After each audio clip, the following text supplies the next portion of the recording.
ప్రేమే ఒక రూపం ధరిస్తే అవి నువ్వు. అది మామూలు ప్రేమ కాదు, పిచ్చి ప్రేమ.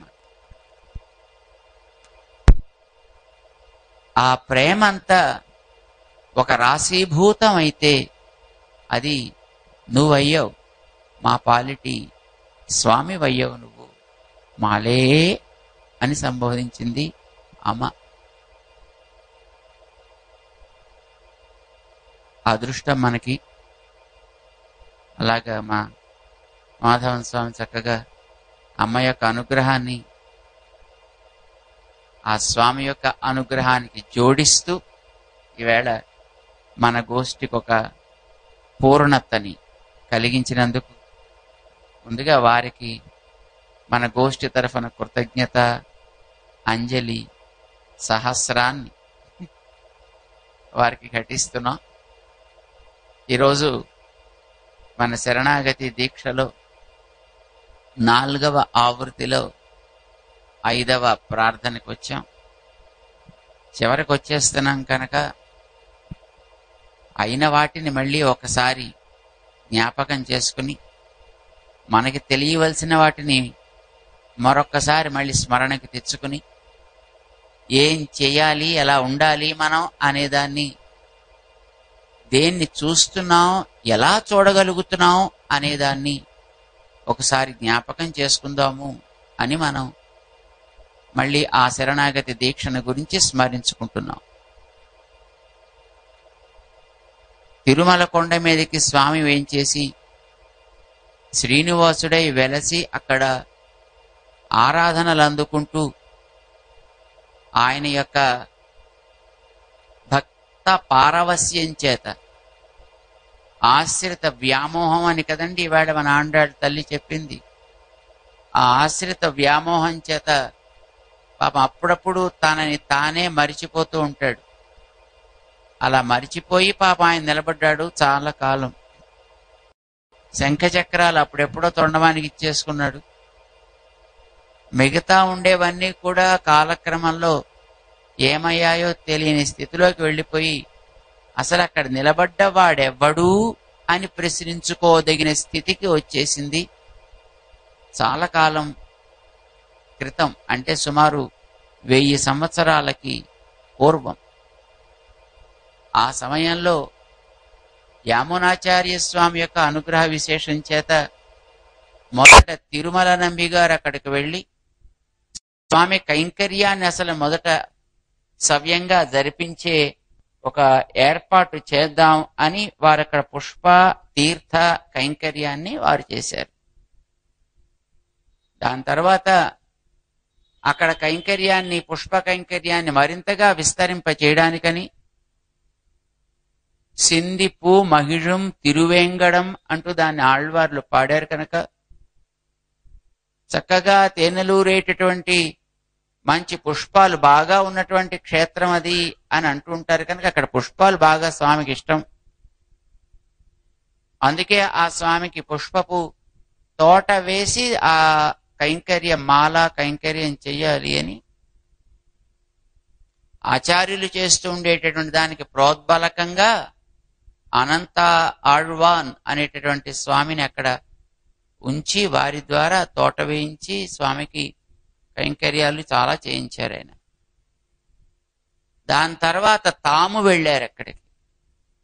ఆయన ఇతడో అతడో అని రకరకాల సందేహాలు కలిగిన జనులనందరినీ కూడా సమ్మతింపచేసి ఆయన సాక్షాత్తు శ్రీనివాసుడని శంఖచక్రాలిచ్చి తిరుమణ్కాపు ఎట్లా పెట్టాలో చెప్పి ఆ తిరుమణ్కాపుని ఏ రోజుల్లో ఎలా ఎలా పెట్టాలో కూడా దానికి నియమాలు ఏర్పరిచి, ఇప్పుడు ఏదో మామూలుగా తిరుమణ్కాపు చేయడం కాకుండా సోమవారం నుంచి 3 రోజులు ఎలా ఉండాలి, శుక్రశని ఆదివారాలు ఎలా ఉండాలి, సోమ మంగళ బుధవారాలు ఎలా ఉండాలి, గురువారం ఎట్లా ఉండాలి, శుక్రవారం ఏం చేయాలి, తిరిగి మళ్ళీ శని ఆది సోమ మళ్ళీ ఎలా ఉండాలి, ఇలాగా ఒక పద్ధతిని అక్కడ ఏర్పాటు చేసి భగవద్ రామానుజుల వారు ఆలయంలో ఆరాధన చేసే అర్చకుడు సంస్కారవంతుడు అయి ఉండడం అవసరం అని మనకి శాస్త్రాలు చెప్తున్నాయి కనుక అక్కడ ఉండేటటువంటి వైఖానస అర్చకులు అని ఆ రోజుల్లో ఉండేటటువంటి మహనీయులకి పంచ సంస్కారాలని అనుగ్రహించి వారి వంశం అది క్రమంగా అక్కడ స్వామి ఆరాధనని చేసుకుంటూ ఉండాలి అని ఒక నియమాన్ని పెట్టారు. కానీ ఈవేళ అక్కడ వాళ్ళకి పంచ సంస్కారాలు అనేవి లేవు. పంచ సంస్కార పరుడు యొక్క చేతి తీర్థమే స్వీకరించాలి తప్ప అది లేనివాడి తీర్థాన్ని లేనివాడి చేతిలోంచి నీళ్లు తాగకూడదని శాస్త్రం నియమం. అక్కడ ఉండేటటువంటి అర్చకులకి అందుకోసమే భగవద్ రామానుజుల వారు స్వయంగా పంచ సంస్కారాలను అనుగ్రహించి వాళ్ళ ద్వారా ఆరాధనలు జరిపించారు. అది ఈ మధ్య కాలంలో వాళ్ళు మానేశారంటే వాళ్ళకి తీర్థం తీసుకోవడం, చేతితో తీర్థం తీసుకోవడం కూడా దోషమే.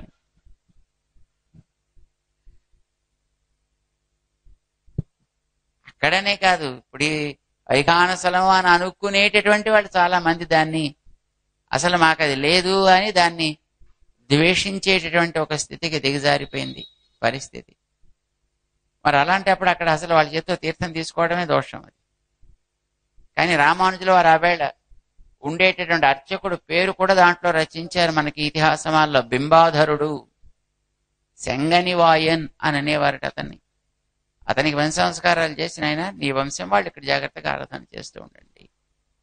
అతను కూడా చాలా మంచి ప్రపన్నుడు, మంచి శ్రద్ధ కలిగినటువంటి మహనీయుడు ఆ వైఖానస అర్చకుడు. అతని ద్వారా ఆరాధనాదులు జరిపించి చక్కగా స్వామికి శుక్రవారపు అభిషేకమైన 3 రోజులు చక్కగా అందంగా తిరుమణకాపు.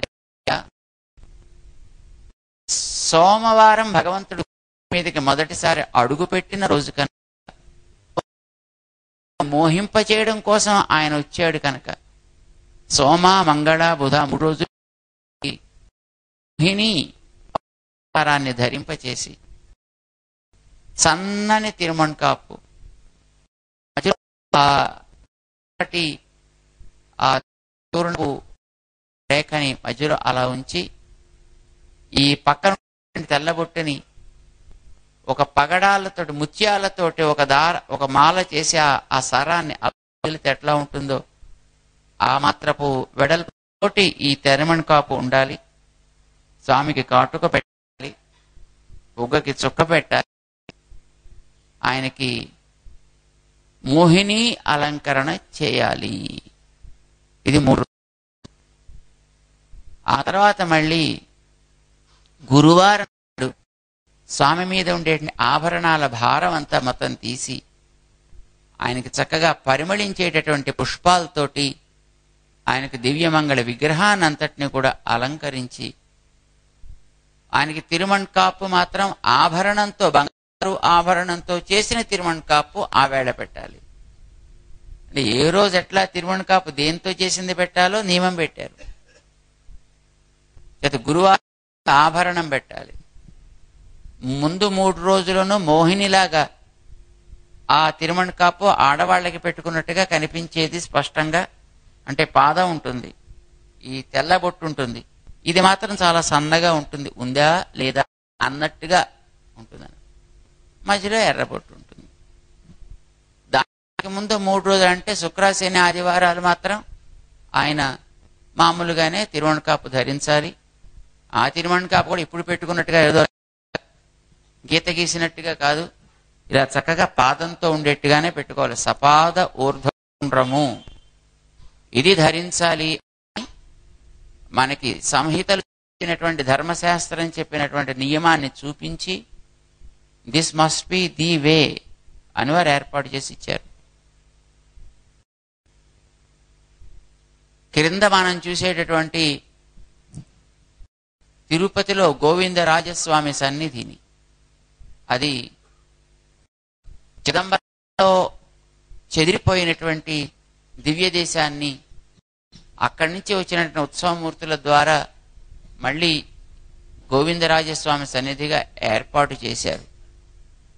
ఉత్సవాలు, బ్రహ్మోత్సవాలు ఇద్దరికి తిరుచానూరులో జరిగేవండి స్వామికి. వాటిని మళ్ళీ కొండ మీద జరిగే ఏర్పాటు చేశారు. వాటితో 3 బ్రహ్మోత్సవం జరిగి చేశారు. వరాహ జయంతి సందర్భంగా ఆయనకు జరగాలి అని.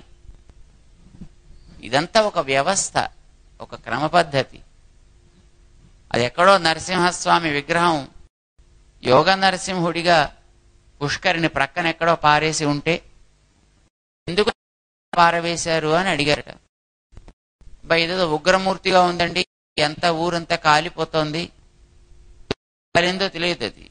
అది ఎవడి యొక్క అజాగ్రత్త వల్ల కాలిందో తెలియదు, కానీ మా అజాగ్రత్త వల్ల అని ఎవడు అనుకోరు కదా. అదేదో జరిగిపోయింది, ఎక్కడో ఏదో ప్రమాదం జరిగిందని ఎవడి మీద లోకుగా దొరికితే వాళ్ళు చేస్తారు. పాపం లోకుగా వాళ్ళకి ఆ వేళ ఈ నరసింహస్వామి దొరికాడు. చేత ఈయన వల్లే మొత్తం ఊరంతా ఆ ఎదురుకుండా స్ట్రీట్ కాలిందండి, అంచేత ఈయన ఇక్కడిని తీసేస్తే బాగుంటుందని వాళ్ళకి ఎందుకునో అడ్డు అనిపించి ఉంటుంది. ఆ విగ్రహాన్ని తీసుకెళ్లి బయట పారేశారు. మంచిగా ఉండేటటువంటి విగ్రహం ఆరాధన లేకుండా ఉండడం తగదు, దీనికి చక్కగా ఆరాధన జరగాలి అని.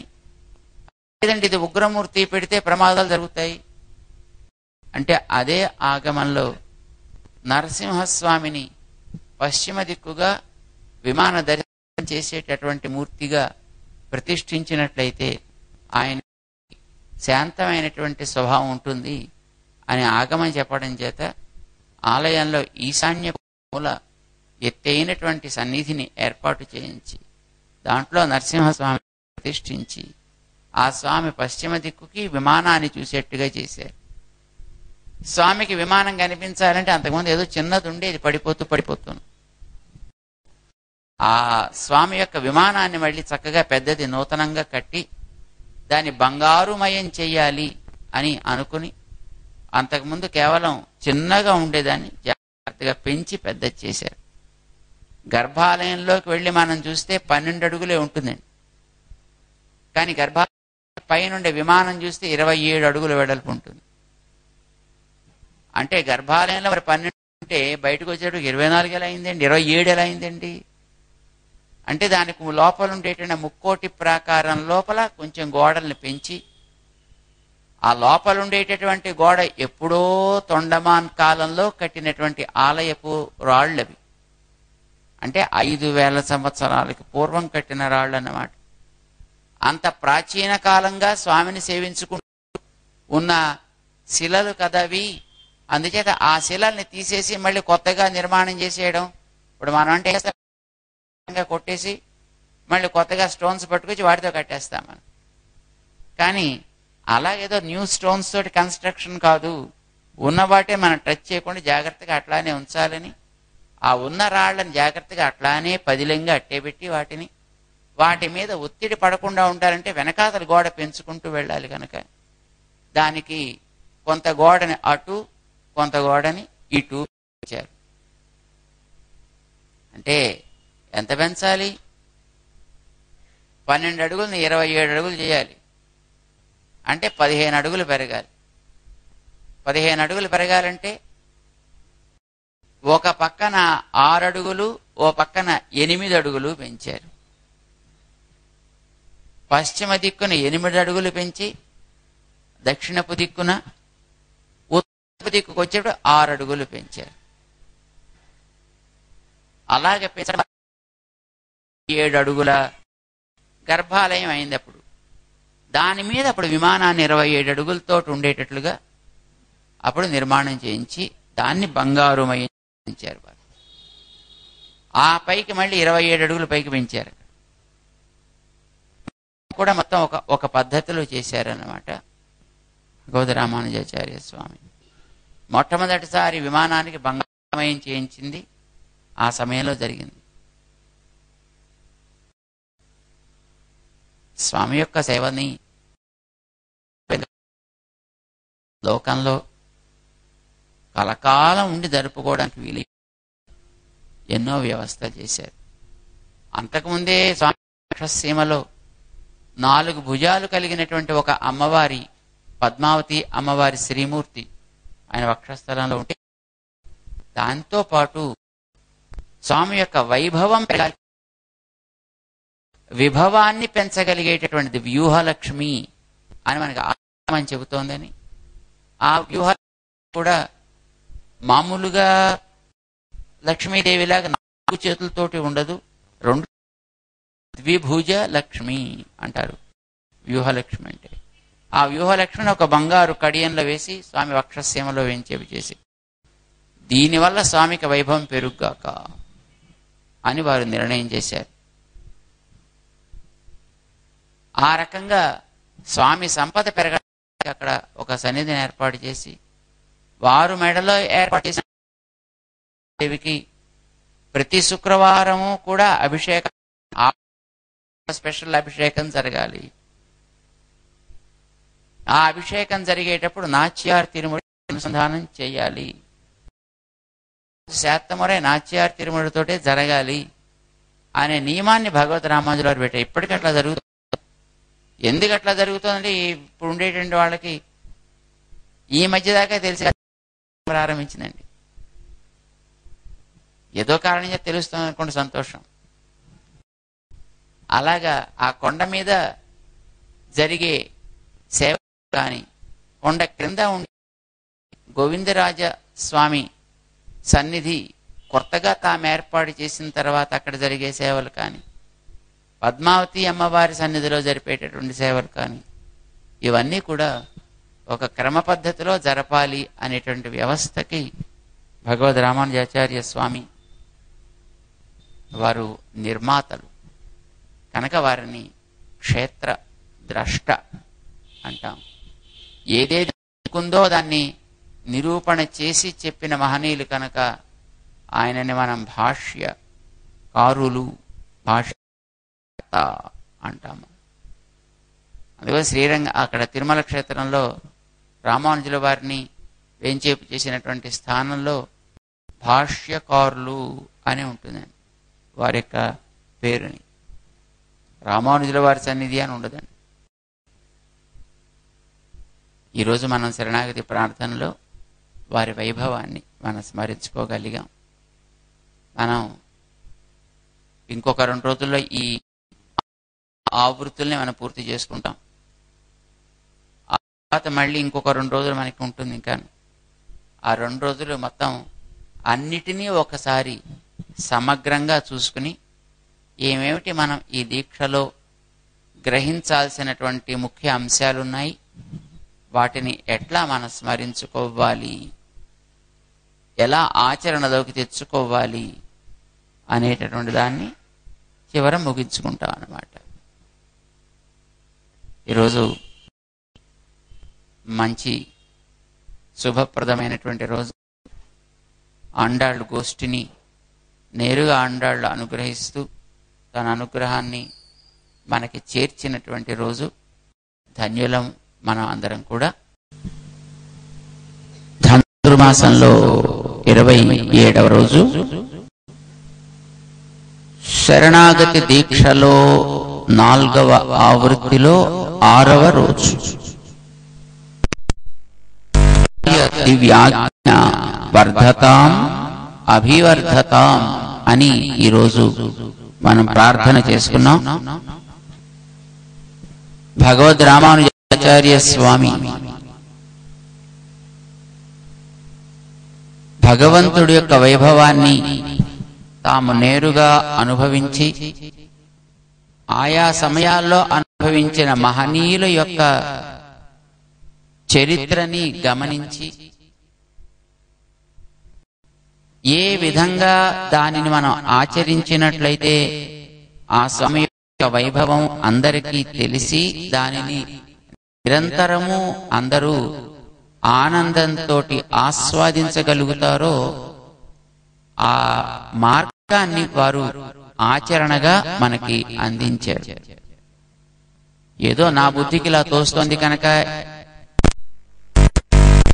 ఇక్కడ ఒక క్రమాన్ని పెట్టాల, తనకి నచ్చింది అని కాక, ఆనాడు అక్కడుండేటటువంటి మహనీయులు అందరూ కూడా దానిని దర్శించి ఆయా స్వామి యొక్క వైభవాన్ని ఆ సమయంలో అనుభవించిన దానిని ఒక ఆచారం చేశారు. తిరుప్పావై స్వామికి ఈ నెల రోజులు కూడా సుప్రభాతంగా అనుసంధానం చేశారు. ఈ నెల రోజుల్లో కౌసల్య సుప్రజారామ చేయరు. ధనుర్మాస నెల రోజులు కూడా సుప్రభాత స్థానంలో తిరుపల్లి ఎడిచి తిరుప్పావై ఇవి రెండే ఉంటాయి. ఇలా ఉండాలి అని ధనుర్మాసం కోసం ఏర్పాటు చేశారు. ధనుర్మాసంలో ప్రతి రోజు జరిగేటటువంటి శయనోత్సవం మామూలుగా ఒక శయనమూర్తికి జరిగితే ఈ ధనుర్మాసపు నెల రోజులు ఆ శయనమూర్తికి కాక శ్రీకృష్ణుడికే అక్కడ శయనోత్సవం జరుగుతుంది. ఒక్కొక్క నియమం ఒక్కొక్క కాలానికి. ప్రతిరోజు మనం విలాస విక్రాంత చదవచ్చు, ధనుర్మాసంలో చదవాల్సిన అవసరం లేదు. అక్కడ ప్రయారిటీ ఆండాళ్ళకే కనుక స్తోత్రమే చదివితే చాలు. ధనుర్మాసపు నెల రోజులు ఒక నియమము అనంటే ఒక సమయానికి, ఒక క్రమానికి, ఒక పద్ధతి, ఇది దీనికి తగును అని దాన్ని ఆస్వాదించినటువంటి మహనీయుల యొక్క వైభవాన్ని బట్టి దాన్ని పెట్టారు. తల్లి యొక్క వైభవాన్ని అనుభవించినటువంటి దర్శించినటువంటి మహనీయులు కనుక కింద గోవిందరాజస్వామి సన్నిధిలో వేరే తాయారు ఏర్పాటు చేయలే. అక్కడ ఆండాళ్లే తాయారు స్థానంలో ఉంటుంది. అందుకే మన ఏదో అన్నమాచారి గారు ఏదో పాఠం చూడండి, చూడి కుడుత నాంచారి అని, అది కింద ఉండే గోవిందరాజస్వామి సన్నిధిలో ఉండే అమ్మవారి గురించి పాడిన మాట అయి ఉండొచ్చు.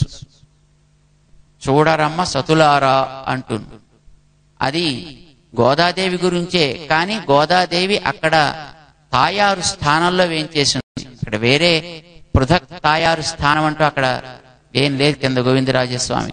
మామూలుగా ఇక్కడ మన దగ్గర అమ్మవారి స్థానం సామాన్యంగా ఆలయంలో ఉంటూ ఉంటుంది.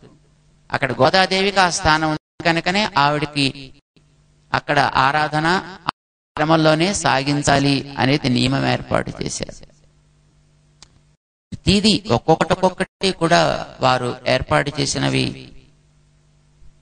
జరిగిన ఒక సన్నివేశాన్ని బట్టి కనిపించిన ఒక వైభవ నిదర్శనాన్ని బట్టి ఒక్కొక్క ఉత్సవం, ఒక్కొక్క క్రమం ఆయా సన్నిధులలో, అది పైన కొండ మీద కానీ, వరాహస్వామిలో కానీ, కింద గోవిందరాజస్వామి దగ్గర కానీ, పద్మావతి అమ్మవారి సన్నిధి దగ్గర కానీ, వరాహస్వామి సన్నిధికి ఉండేటటువంటి ప్రియారిటీని బట్టి అక్కడ ఉత్సవమూర్తులు లేరు. నిజానికి ఉత్సవమూర్తులను అక్కడ వేచేపు చేయించి వరాహ జయంతి నాడు స్వామికి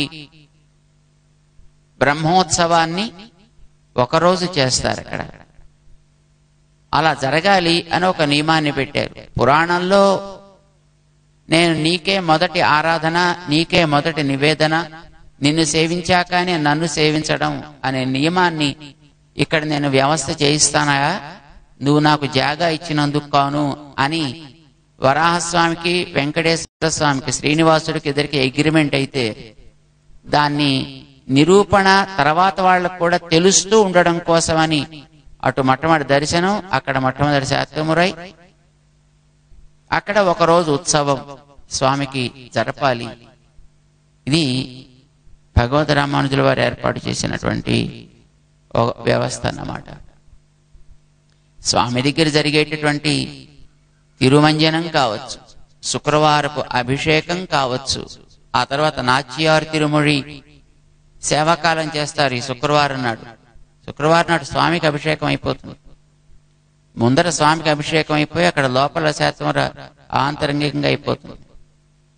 ఆ తర్వాత అభిషేకం అయిన తర్వాత అభిషేక సమయంలో స్వామి వక్షసీమలో ఉండేటువంటి అమ్మలిద్దరికీ కూడా తిరుమంజనం స్వామితో కలిపే జరుగుతుంది.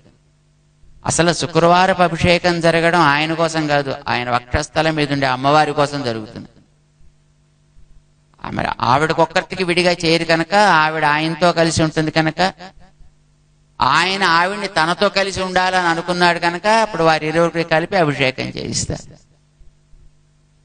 తర్వాత భగవద్ రామానుజుల వారు వేంచేపు చేసిన అమ్మవారు రెండవ అమ్మవారు కనుక వారిని మళ్ళీ పృథక్గా విడిగా తీసి వారికి తిరుమంజనాన్ని ప్రత్యేకించి ప్రతి శుక్రవారం జరుగుతుంది. అయితే అమ్మవారిని మళ్ళీ విడదీస్తే ఆ స్వామికి కలిగేటటువంటి ఆ బాధ, ఆ అమ్మ విడిగా ఉండేటటువంటి ఆ ఎడబాటు వల్ల కలిగే తాపాన్ని తగ్గించడం కోసమని అమ్మ పాడిన నాచ్యారి తిరుమొഴി అప్పుడు పాడాలి. శుక్రవారం నాళ్ళకి నాచ్యారి తిరుమొഴి అవసరం ఏమిటి అక్కడ అంటే ఆ ఎడబాటుని భావన చేసి ఈ ఎడబాటు తొలగాలి అంటే నాచ్యారి తిరుమొഴിని శ్రవణం చేస్తుంటే ఆయనకి కాస్త ఓదార్పుగా ఉంటుంది అని అమ్మ తిరుమంజనం మళ్ళీ అయ్యి ఆవిడ దాన్ని పూర్తి చేసుకుని తిరిగి వచ్చేటంత వరకు కూడా నాచ్యారి తిరుమొഴിని అనుసంధానం చేస్తారు. అయిపోయిన తర్వాత మళ్ళీ అమ్మవారిని వేంచేసి ఆ రోజు శుక్రవారం నాడు ప్రతిరోజు జరిగే శాతమురై ఉదయం 5:30కో 6కో జరిగితే ఆ రోజు నాచ్యారి తిరుమల శాతం మళ్ళీ 8:30కి ఎప్పుడో మళ్ళీ అప్పుడు జరుగుతుంది. ఉండేటటువంటి సిచ్యువేషన్ బట్టి వ్యవస్థలు అలా ఏర్పాటు చేసి దానికి కావలసినటువంటి వ్యక్తులని అక్కడ నియమించి దానికంటూ ఒక లీనియేజ్, ఒక పరంపరని వారు ఎస్టాబ్లిష్ చేశారు. తెలివితేటల మనుషులకి పెరిగిన తర్వాత స్వార్థాలు, అహంకారాలు అధికమైతే దాంతో ఆ వ్యవస్థలని ఒక్కొక్కటి డిస్మాంటిల్ చేసుకుంటూ పోతాం, రూయిన్ చేసుకుంటూ పోతాం. వారు ఆచార్య పురుష వ్యవస్థ అంటూ ఒక 7 వారితో పాటు మరికొందరు ఉండగలిగే ఒక వ్యవస్థని పెట్టారు. Almost it is ruin. ఒక అద్భుతమైనటువంటి వ్యవస్థ వారు ఏర్పాటు చేసింది అది. కానీ దాన్ని మనం పాడు చేసుకుంటే భగవంతుడు ఆయన బానే ఉంటాడండి, కానీ ఆ లేకపోవడం వచ్చే నష్టం మనకి. సూర్యుడు ఆకాశంలో ఉన్నంత వరకు నీకు చుట్టూ ఎంత మనసు ఉన్నా అది నేనేం చేయదు. కానీ కాసేపు సూర్యుడు కనుక మరుగున పడితే and you will be disturbed, your health will be at stake. మేము ముక్తినాథ్ కాదు మాన్సరోవర్ వెళ్ళామండి. మాన్సరోవర్ సరే, ముక్తినాథ్ కూడా వెళ్ళామనుకోండి. ఆ ముక్తినాథ్ వెళ్ళేటప్పుడు మాన్సరోవర్ వెళ్ళేటప్పుడు కూడా రోజు స్నానాలు, మరి రోజు స్నానాలు అయితే చేయాలి కదండి, నడిచే వెళ్ళేవాళ్ళు. ఆ వాతావరణం అంతా బాగా చల్లగా ఉంటుంది అక్కడ. ఉదయం పూట మామూలుగా 9, 10 అయితే కానీ అక్కడ మనకి కొంచెం వాతావరణం అడ్జస్టబుల్ గా ఉండదు. ఈవినింగ్ సుమారుగా మళ్ళీ 8, 9 అయ్యేటప్పటికి కాస్త చలి ఆరంభం అవుతుంది. మళ్ళీ బాగా కోల్డ్ వేవ్స్ ఉంటాయన్నమాట. మరి అప్పుడు ఏం చేయాలి? ఈవెన్ డే టైంలో కూడా కొంత ఈ పై ఆల్టిట్యూడ్స్ కి వెళ్ళినప్పుడు అక్కడ స్నానం చేయాలి. అక్కడ ఏదో నది ఉంటుంది, అక్కడ మానసరోవర్ అయితే బ్రహ్మపుత్ర నది ఉంటుంది అక్కడ. ముక్తినాథ్కి వెడితే ఆ పక్కన గండకి నదులు ఉంటాయి. ఆ నదుల్లో స్నానం చేసుకోవాలి. మరి స్నానం చేసుకున్న తర్వాత బయటకు వచ్చామనుకోండి, హూ అయిపోతుంది అనమాట. సూర్యుడు ఆకాశంలో కనిపిస్తూ ఉంటే పర్వాలేదు, మనకు అసలు స్నానం చేసి కాసేపు ఒళ్ళు తుడుచుకునే లోపల it would be bearable. Suppose ఎప్పుడైనా మళ్ళీ మేఘాలు ఆక్రమించి కాస్త సూర్యుడు కనిపించట్లేదు అనుకోండి, మామూలుగానే you won't be able to just tolerate the climatic conditions. అలా ఉంటుంది. సూర్యుడు ఉన్నంత వరకు మనకి సేఫ్ గా ఉంటుందండి. అట్లాగా భగవంతుడు వ్యవస్థ బాగు చేసుకుని ఆయన సక్రమంగా ఉండేట్టుగా మనం చూసుకుంటే అది దేవుడికి ఏం పెద్ద దానివల్ల వచ్చే లాభం నష్టం రెండూ లేవండి. కానీ నీకు నీ చుట్టూ ఉండేటటువంటి ప్రపంచంలో వాడికి ఎందుకంటే ఇలా అయిపోవాలి, దేవుడికి దయలేదండి. ఏమి వాడికైనప్పుడు నీకు నష్టం లేదే, నీకైనప్పుడు మాత్రం వాడికి దయలేదంటావు. అంతే, అంత అక్రమం ఉండేది, దారుణం. ఇట్లాంటి మనుషుల్ని ఏం చేయాలి? ఆయనకి జరగాల్సినటువంటి వ్యవస్థ జరగనంత వరకు దానికోసం మనం పట్టుకుని ఉండద్దండి. దానికి నిలబడి మనం ఉండొద్దండి. ఏదో ఏదో అయిపోయి మేమంతా అక్కడికి వెళ్ళి చేసుకుంటామండి, దర్శనం చేసి వస్తామండి, చేసుకొస్తుంటామండి. చేసుకొస్తుంటే మన పనులు నడిచిపోతుంటాయి. So and we are happy with it. రామానుజుల వారు ఏర్పాటు చేసినటువంటి ఒక వ్యవస్థ, ఒక భగవద్వైభవ ప్రకాశకమైనటువంటి ఒక వ్యవస్థ బాగుండాలి అని మనం కోరుకుంటూ, మాకేమీ లాభం అక్కర్లేదు, ఆయన మనకొచ్చి ఏదో మొక్కులు తీర్చాలనో మరొకటి తీర్చాలనో మనం శరణాగతి దీక్షని మనం ఆరంభం చేయలే. మనకేమో మొక్కులు లేవు. మనకి ఆయన ప్రత్యేకించి ఈవేళ కొత్తగా ఇవ్వాల్సింది అంటూ ఏం లేదు. ఆయన ఇవ్వాల్సింది పాప ఆయన ఇస్తూనే ఉన్నాడు, ఆయన చేయాల్సింది ఆయన చేస్తూనే ఉన్నాడు.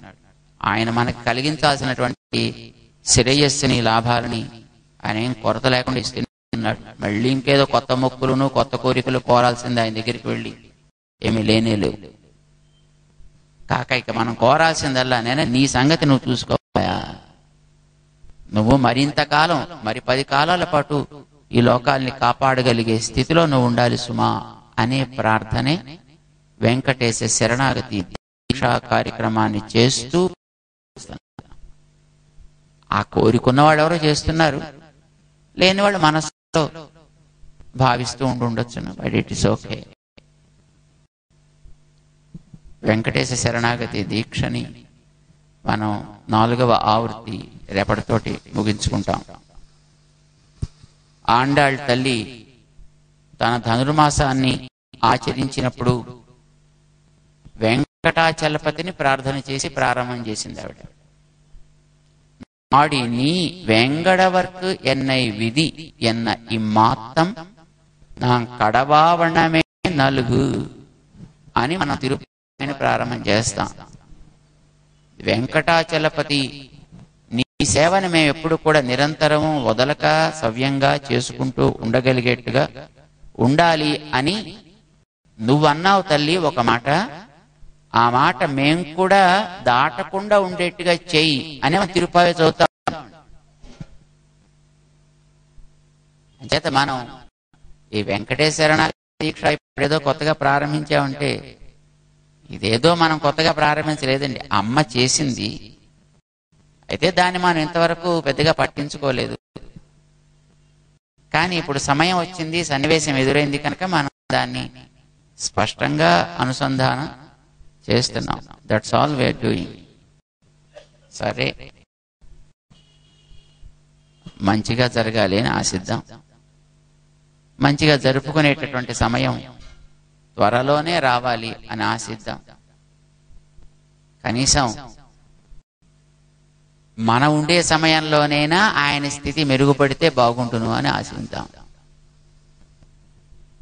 రామానుజాచార్య స్వామి ఆయనకి ఆచార్యులుగా ఉన్నారు కనుక ఆ రామానుజుల వారి యొక్క 1000 సంవత్సరాల పండగ 2016లో వస్తుంది. అప్పటికీ కనీసం ఆయన తన స్థితిని బాగు చేసుకుని తన గురువు గారి విషయంలో తనకుండే కృతజ్ఞతని ఆయన నిరూపించుకుంటాడు అని ఆశిద్దాం. అప్పటికి తన ముందు జరగాల్సినటువంటి ఛిద్రమైనటువంటి వైభవాన్ని మళ్ళీ జాగ్రత్తగా పూడ్చుకుని దాన్ని తన ఆచార్యులేందు ఉండేటువంటి గౌరవాన్ని నిరూపించుకుంటాడని మనం విశ్వసిద్దాం. జై శ్రీమన్నారాయణ.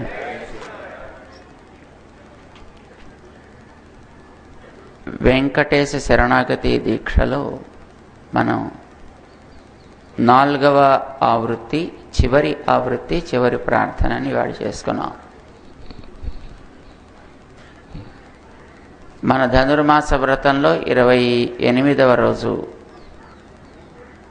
ఈరోజు సాధనమేమిటి అనేదాన్ని ఆండాళ్ తల్లి చెప్పింది. మన శరణాగతి దీక్ష చేస్తున్నాం. ఇదేదో సాధించాలి, ఇదొక సాధన అని మనం చేయటం లేదు. ఆండాళ్ తల్లి ఇవాల్టి పాటలో మేము చేసేవేవి సాధనలు కాదోయ్, నువ్వు అనుగ్రహిస్తే అది సాధనం అవుతుంది. నీ సంకల్పమే సాధనం తప్ప మేం చేసేవేం సాధనలు కావు. మరి ఎందుకు అలాంటప్పుడు చేయడం? అనవసరంగా వేస్టు, ఎనర్జీ వేస్టు, డబ్బులు వేస్టు, టైం వేస్టు. అంటే ఇవి చేయడం అనేది శాస్త్రము చెప్పింది కనుక, పెద్దలు ఆచరించారు కనుక, నువ్వు జ్ఞానం ఇచ్చావు కనుక, జ్ఞానం ఏదో పని చెయ్యాలి కనుక, నువ్వు ఒక దేహాన్ని ఇచ్చావు కనుక అది ఒక పని చెయ్యాలి కనుక, నీవు ఇంద్రియాలు ఇచ్చావు కనుక అవి కూడా ఏవో ఒక పని చేస్తూనే ఉండాలి కనుక, ఆ చేసేవేవో ఈ పాడు పని ఆ పాడు పని చేయకుండా నీ సేవగా అవి ఉపయోగపడితే అంతే మేము కోరుకునేది.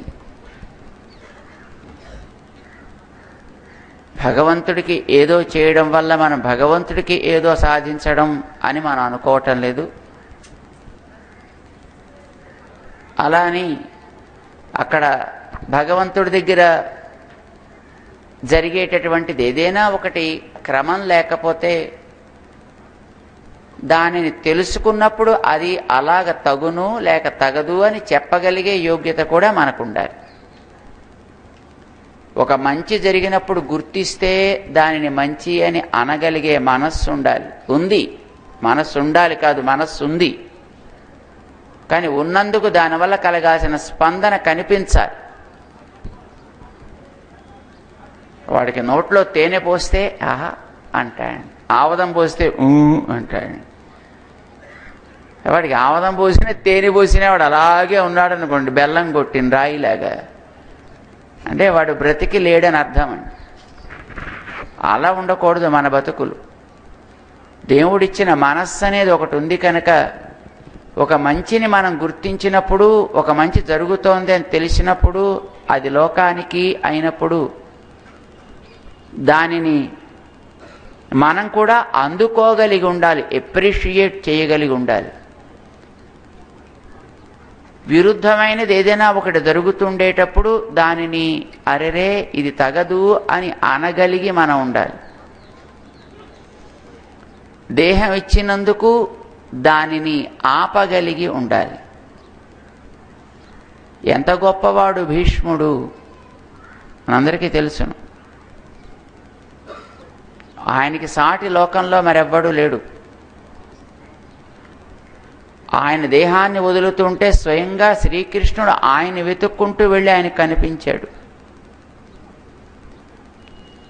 ఎవరిని తలుచుకోవాలని ప్రతివాడు అనుకుంటాడో అలాంటి శ్రీకృష్ణుడే స్వయంగా భీష్ముడి యొక్క చివరి క్షణాల్లో వెళ్ళి ఆయన ముందర కనిపించాడు, ఆయనకి సాక్షాత్కరించాడు.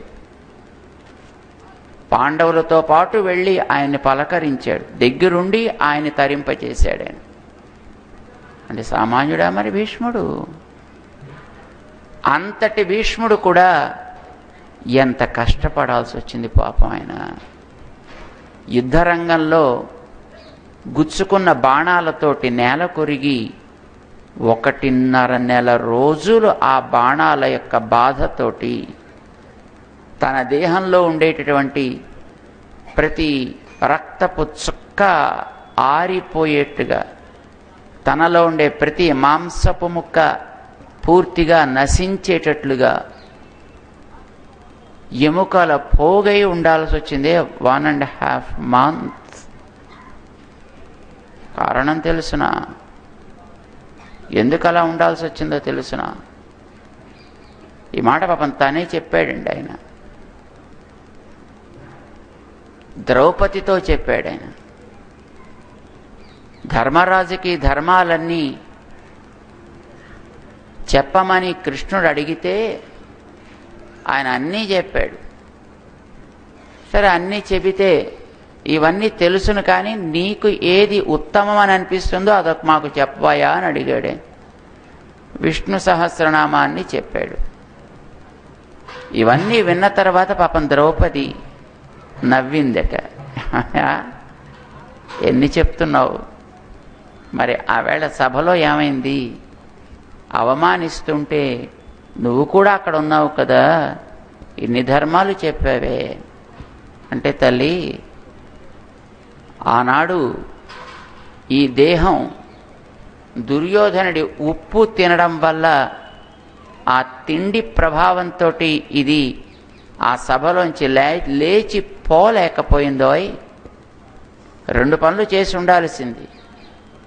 ఒకటి, లేచి వెంటనే దుర్యోధనుడిని ధృతరాష్ట్రుడిని ఇద్దరూ తనకి పిల్లల్లాంటి వాళ్లే కనుక 2 లాగి లెంపకాయలు కొట్టి వెధవల్లాలా అని ఉండాల్సింది. కానీ ఆ పని చేయలా. లేదా కనీసం అక్కడి నుంచి లేచి వెళ్ళిపోయి ఉండాల్సింది. నేను ఆ పని చేయలేకపోయా. కారణం, ఈ దేహం నాకు సహకరించాలా. ఎందుకు సహకరించాలా అంటే, ఇది ఆ రాజ్యపు ఉప్పు తింటూ పెరిగినందువల్ల లేవలేకపోయింది. నాకు లేచిపోదామనుంది, కానీ బాడీ సహకరించద్దు. ఇప్పుడు రాజు మంచివాడే, కానీ సైన్యం చెడ్డది, మంత్రి చెడ్డవాడు అయితే ఏమవుతుంది? ఆ రాజ్య నాశనం కదండి. అట్లాగే నాకు పోదామనుంది, but my body is not cooperating with me. అలా చూస్తూ కూర్చుండిపోయానంతే.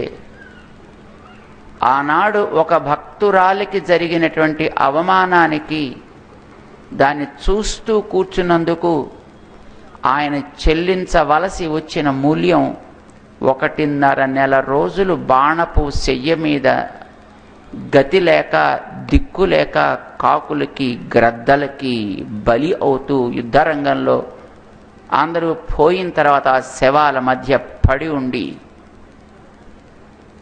ఒంటిలో ఉండేటటువంటి ప్రతి రక్తపు చుక్క ఆరిపోయి, అయితే ప్రాణం పోవచ్చు, కానీ ఆయన పోవాలనుకోలేదండి నేను. ఎందుకంటే ఆయనకి మరణం తన చేతిలో ఉండడం చేత ఈ కర్మ ఈ రకంగా అనుభవిస్తేనే మంచిది అని అనుకున్నాడు ఆయన. తను చేసినటువంటి పాపానికి ఒక తప్పు జరుగుతుంటే కనీసం అది తగదు అని చెప్పనందుకు, ఒక తప్పు జరుగుతుండేదాన్ని చూసి తప్పని చెప్పలేకపోతే కనీసం అక్కడి నుంచి పోకపోయినందుకు, తన కలిగినటువంటి పాపం తన దగ్గర మళ్ళీ కాస్త అట్టే పెట్టుకుంటే దీనికోసం మళ్ళీ ఇంకొక ఏదో పాడు బతుకు, మళ్ళీ ఇంకొక పాడు జన్మ రావలసి వస్తుంది అని, పోని ఇది ఈ కర్మ ఇలా అనుభవిస్తే ఎట్లాగూ పోతుంది, తొలగిపోతుంది అని ఆ కర్మని అనుభవించి, ఏ తిండి తిని ఈ రక్తము ఈ మాంసము ఏర్పడ్డాయో ఆ తిండి దానివల్ల ఏర్పడ్డ ఇవన్నీ కూడా పూర్తిగా నాశనం అయిపోవాలి అని అనుకుంటూ, he allowed the whole blood to be drenched out and that flesh should be totally eliminated from the body. అదంతా పోవాలి అని అనుకున్నాడు ఆయన.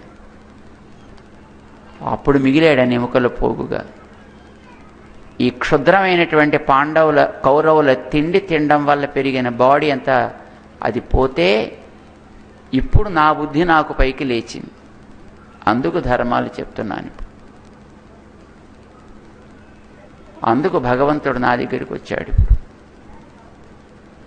ఆ భగవంతుడిని నేరుగా తన కనులార సేవించి, తనకుండేటటువంటి ఆ శక్తి విస్వచ్ఛంద మరణము అనేటటువంటి శక్తి చేత తనని స్వామి పాదాల్లో అర్పణ చేసుకున్నాడు.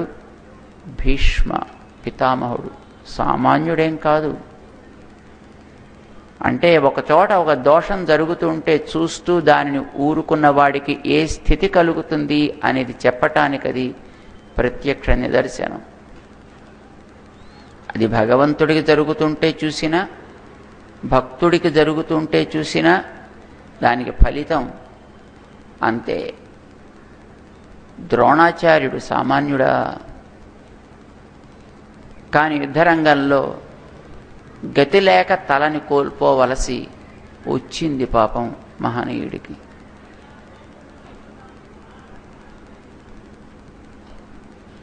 మనకైనా అంతే నియమం అండి.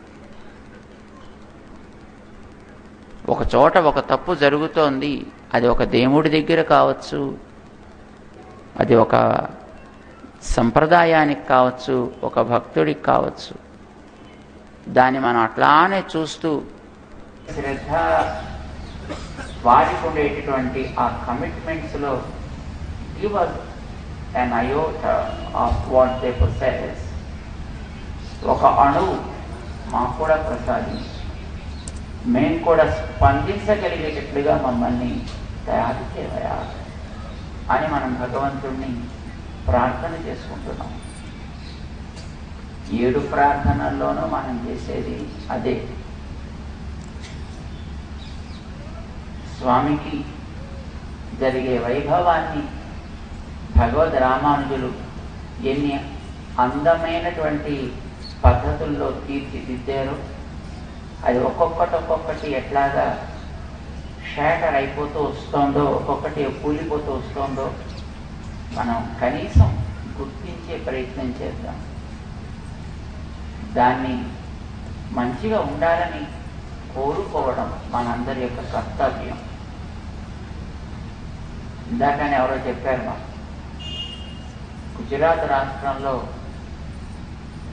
ఆవులని ఏమైనా చేస్తే వాళ్ళకి 6 నెలలు జైలు శిక్ష రూల్ పాస్ చేశారు. విన్నారా? మనిషి అంటే అక్కడ ఉండేటట్టు బాబా ఆయన మహానుభావుడు Modi, is the man with gut. Suppose that is been proved long ago and many a time.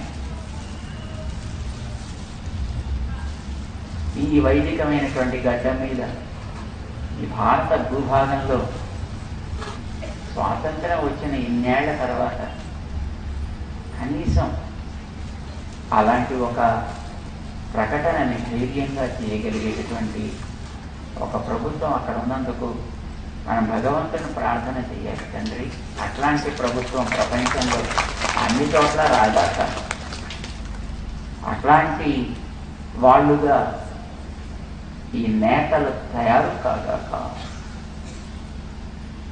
That's a great thing. ఒక మంచి జరిగింది అంటే దాన్ని గుర్తించండి. అది నోటితో అనుకోండి, మనసులో తలుచుకోండి. కళ్ళు మూసు కూర్చుంటే వాడికి ఆ కళ్ళు ఎందుకండి, తీటి బారే కావాలి. ఆలోచించి చేత కాకపోతే వాడికి ఆ మనస్సు ఎందుకండి, దాన్ని తీసి పారే కదండి. అనడానికి పనికి రాకపోతే ఆ నోరు ఎందుకండి వాడికి, దాన్ని మూసి పారే కదండి.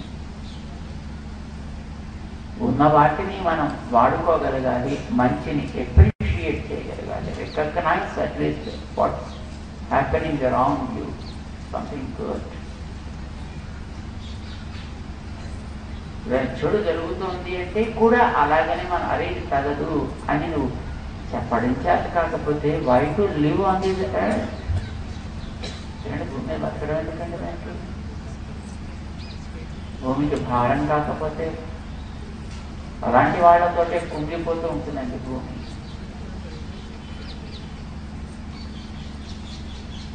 భగవంతుడు మనం ప్రార్థన చేస్తున్నాం, మాకు కూడా భగవంతుడా నీ వస్తువుగా మమ్మల్ని మార్చుకో, నీ పరికరంగా మమ్మల్ని తయారు చేసుకో. నీ పరికరం ఎంత సమర్థంగా లోకంలో ఉపయోగపడుతుందో మేము కూడా అట్లా ఉపయోగపడగలిగేటట్టుగా మమ్మల్ని తయారు చేయి. Give us that ability and energy.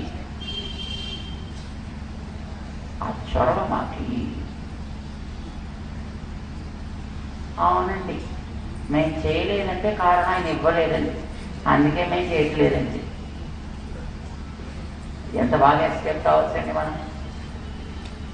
ఆయన వెతుకు స్పందించలేదంటే ఏమిటి, ఎవడు ఆయన కదండి ఇవ్వచ్చండి. ఆయన ఇస్తే కదంటే మేము చేసేది, అంటే మేము కూడా తప్పకుండా చేసుకునేవాళ్ళం.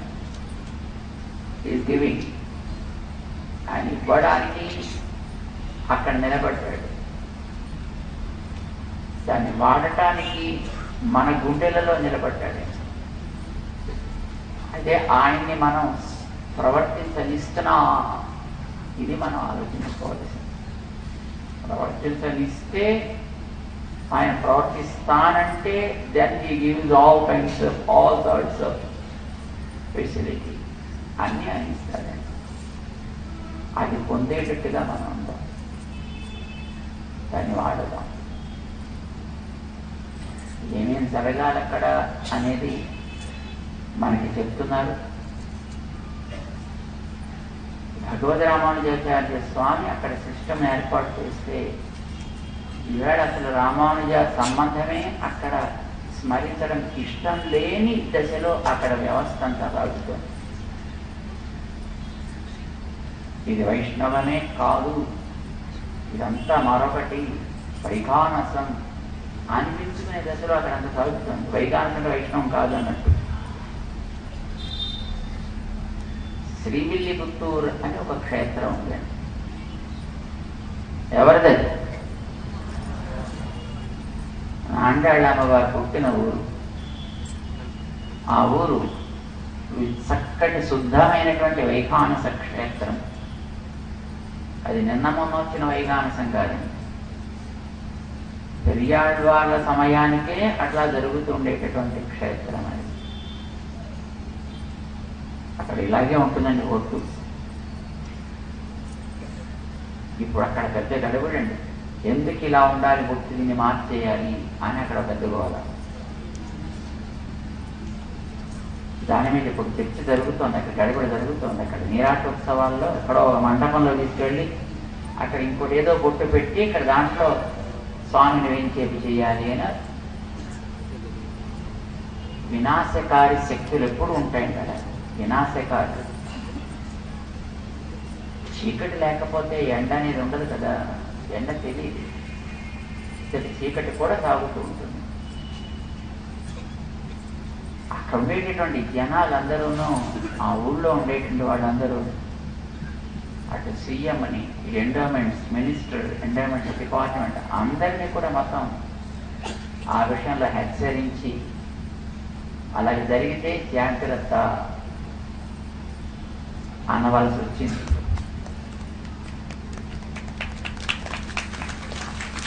బాగానే జరుగుతుంది అనుకోండి. అది జరపడానికి పాపం అన్ని రకాల ప్రయత్నాలు ఇప్పుడు కొన్నేళ్ల నుంచి చేస్తున్నారు. అది మరి వైఖానసమే, మంచి ఉత్తమమైనటువంటి వైఖానస క్షేత్రమే. కానీ అక్కడ భగవద్ రామానుజ సంబంధాన్ని ఎంత పరిపూర్ణంగా వాళ్ళు అనుభవించి, అసలు అది లేకపోతే మన క్షేత్రం ఏమిటి అంటారండి వాడు. మరి మా శ్రీనివాసుడు అలాంటి వాడే. ఆయన అక్కడ వ్యవస్థ కూడా అదే పద్ధతిలో జరుగుతున్నది. కానీ అక్కడ వాళ్ళకి అసలు రామానుజులు కానే కాదు, రామానుజుల వాడి సంబంధమే లేదనే స్థితిలో ఇప్పుడు అక్కడ ఉంది. దానికి తీర్చిదిద్దింది భగవద్ రామానుజులు. ఎంతో కాలం దానికోసం వారు కృషి చేశారు. పైన స్వామి యొక్క ఆరాధన వ్యవస్థలో ఒక సమగ్రతని ఏర్పరిచి, దానికోసం ఒక ఆచార్య పురుష వ్యవస్థను ఏర్పాటు చేసి, అది ఒక పరంపరగా సాగేటటువంటి నియమాలను కూడా వారు శాసించి, దాన్నంతటినీ వెంకటాచల ఇతిహాసమాల అనే పేరుతో రికార్డ్ చేసి, and we made every arrangement అన్నీ చేశారు. అది ఇప్పటికి కూడా ఉన్నాయి, ఇంటాక్ట్గా ఉన్నాయి. కానీ నేను ఒక్కొక్కటి రూట్ అవుట్ చేస్తాము అంటూ అక్కడ వాళ్ళు దిగితే దాన్ని మనం చూస్తూ కూర్చోవచ్చా? మరి కొంతకాలానికి అసలు 108 విదేశాల్లో దానికి చోటు లేకుండా చేసేటటువంటి ప్రయత్నం. అది కేవలం ఎంతసేపు ఏదో సంపాదించి పెట్టేటటువంటి ఒక బంగారు వాద్య తప్ప మరొకటి కాదనుకునే స్థితిలోకి వెళ్ళిపోతే అది మంచిది కాదు కదా. అందుకే మన శరణాగతి దీక్ష. నువ్వు ఉన్నావు, నువ్వు మాకు శక్తిని ఇస్తున్నావు, కానీ మేము దాన్ని సవ్యంగా వినియోగించుకోలేకపోతున్నాం. నువ్వు మాకు తెలియజేస్తున్నావు, కానీ తెలుసుకునే ప్రయత్నం మేమే చేయలేకపోతున్నాం భగవన్. అది తెలుసుకుని మేము చక్కగా స్పందిస్తాం అనగలిగేట్టుగా మనం తయారు కావాలి.